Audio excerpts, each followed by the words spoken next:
Hello everyone. Welcome to this YouTube channel. In this video, we are going to talk about presidential elections in America 2020. So before starting this video, please like this video, and subscribe to this channel for our future updates. The 2020 United States presidential election is scheduled for Tuesday, November 3, 2020. It will be the 59th quadrennial presidential election. Voters will select presidential electors who in turn will vote on December 14, 2020, to either elect a new president and vice president or re-elect the incumbents Donald Trump and Mike Pence respectively. The series of presidential primary elections and caucuses were held from February to August 2020. This nominating process is an indirect election, where voters cast ballots selecting a slate of delegates to a political party's nominating convention, who then in turn elect the party's nominees for president and vice president. Considered a referendum on the Trump presidency, the major two-party candidates are Republican incumbent President Donald Trump and Democrat former Vice President Joe Biden. Central issues of the election include the impact of the ongoing COVID-19 pandemic, which has left over 220,000 Americans dead, protests in reaction to the killing of George Floyd and other African Americans, the death of Supreme Court Justice Ruth Bader Ginsburg, and the nomination of Amy Coney Barrett, climate change regulations, particularly the Paris Agreement from which Trump plans to withdraw, and the future of the Affordable Care Act, with Biden arguing for protecting and expanding the scope of the legislation, and Trump pushing for repealing or narrowing many of its provisions. Trump secured the Republican nomination without any serious opposition alongside incumbent Vice President Pence. Former Vice President Joe Biden secured the Democratic nomination over his closest rival, Senator Bernie Sanders, in a competitive primary that featured the largest field of presidential candidates for any political party in the modern era of American politics. On August 11, 2020, Biden announced that his running mate would be Senator Kamala Harris, making her the first African American, the first Indian American, the first Asian American, and the third female vice presidential nominee on a major party ticket, after Geraldine Ferraro in 1984 and Sarah Palin in 2008. Jo Jorgensen secured the Libertarian nomination with Spike Cohen as her running mate, and Howie Hawkins secured the Green nomination with Angela Nicole Walker as his running mate. The winner of the 2020 presidential election is scheduled to be inaugurated on January 20, 2021. Trump or Biden will be the oldest candidate to be elected president. If elected, Biden would become the oldest person to serve as president at 78 years old, and 82 years old if he serves a full first term, and the first candidate to defeat an incumbent president in 28 years, since Republican George H.W. Bush's defeat by Democrat Bill Clinton in 1992. If re-elected, Trump would become the oldest president ever, also 78, if he serves a full second term, surpassing Ronald Reagan, who was 77 years old at the end of his second term. This is the first presidential election in which both major candidates are over 70.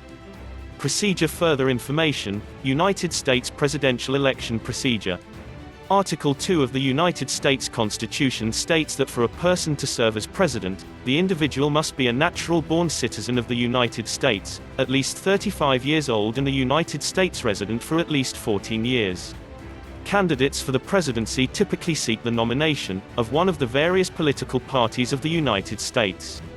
Each party develops a method, such as a primary election, to choose the candidate the party deems best suited to run for the position.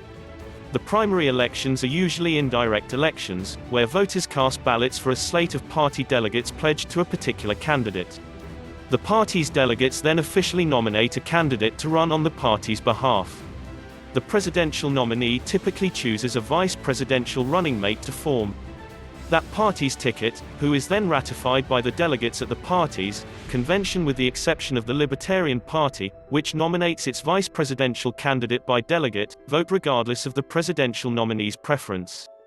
The general election in November is also an indirect election, in which voters cast ballots for a slate of members of the Electoral College. These electors then directly elect the president and vice president.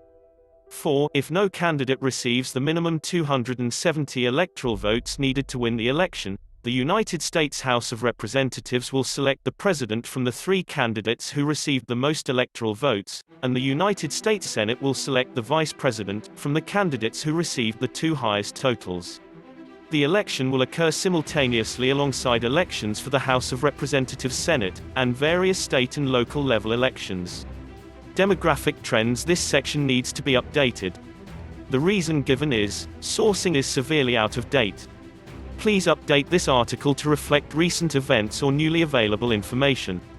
July 2020, further information, demography of the United States, the age group of what will then be people in the 18 to 45-year-old bracket is expected to represent just under 40% of the United States eligible voters in 2020.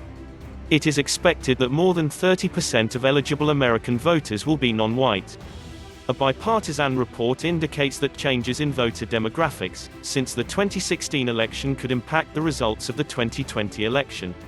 African Americans, Hispanics, Asians, and other ethnic minorities, as well as whites with a college degree, are expected to all increase their percentage of national eligible voters by 2020, while whites without a college degree will decrease.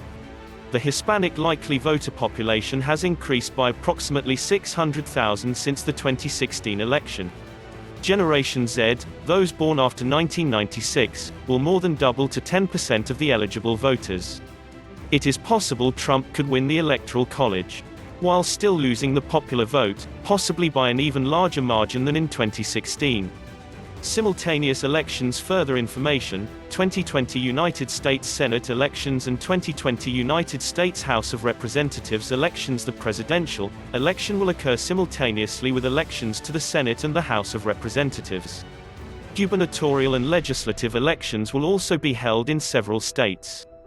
Following the election, the United States House will redistribute the seats among the 50 states based on the results of the 2020 United States Census, and the states will conduct a redistricting of congressional and state legislative districts.